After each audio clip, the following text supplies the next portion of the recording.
जय श्री राम, एक ही नारा, एक ही नाम।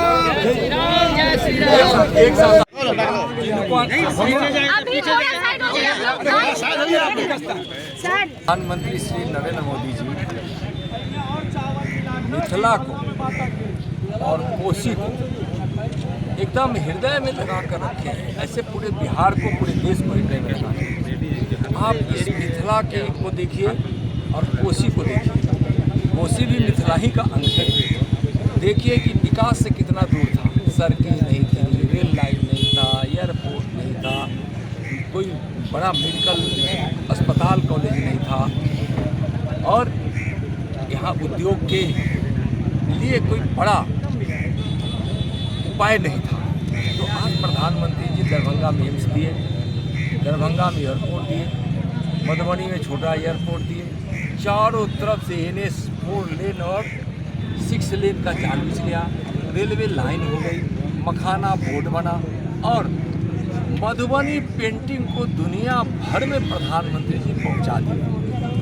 और यह मधुबनी की भूमि मिथिला की बालों की भूमि होगी। लोग कहते हैं कि इतना बड़ी संख्या में जहां माननीय देव बाबू को पद्मश्री से लेकर यहाँ मिथिला मधुबनी पेंटिंग के बहुत सारे हमारी बहनों को, भाइयों को मिला। तो इस तरह से मिथिला में उद्योग धंधों की बड़ी संभावना बन गई, विकास हुआ। और आज यहाँ माननीय प्रधानमंत्री जी 24 अप्रैल को 10 बजे विदेश्वर मैदान मधुबनी में पहुँच रहे हैं। और मैं तो यहाँ देख रहा हूँ कि NDA के कार्यकर्ता तो लोग लगे ही हैं।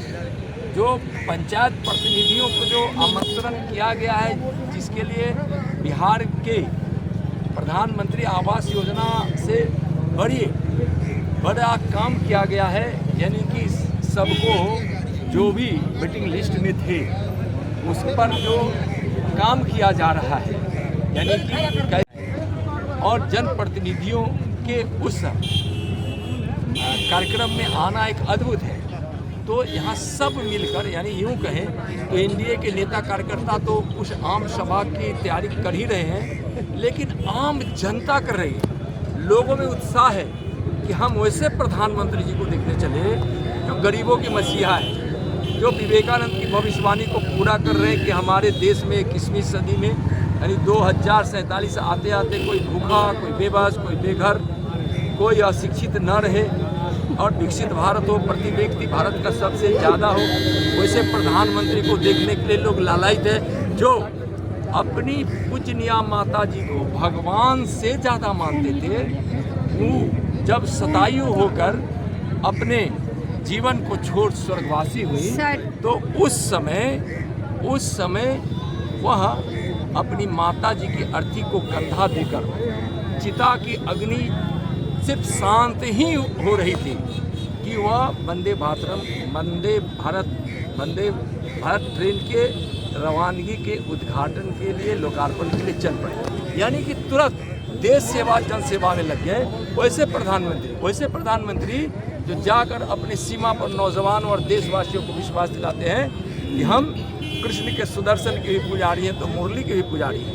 आज 25 करोड़ लोग गरीबी रेखा से बाहर आ गए।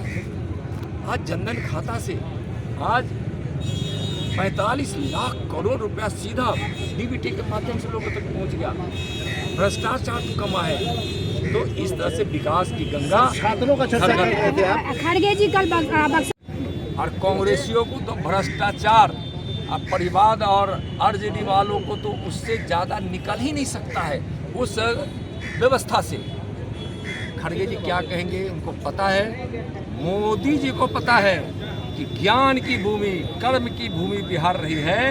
नालंदा विश्वविद्यालय के जीर्णोद्धार का काम कोई कांग्रेसी ने नहीं, भारत के सपूत नरेंद्र मोदी ने किया। छात्रों की बड़ी संख्या इसमें शामिल होने जा रही है। इसलिए उनको पता है बिहार का विकास कैसे होगा, बिहार की विरासत और बिहार का वैभव को सम्मान कैसे मिलेगा।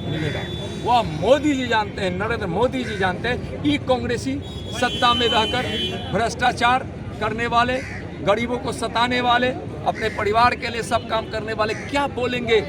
जो कांग्रेसी इस देश में विभाजनकारी नीति और कहाँ मुंडी लेके जा रही है? उड़ जाए मुंडी। उसको तो सर हेराल्ड केस में 57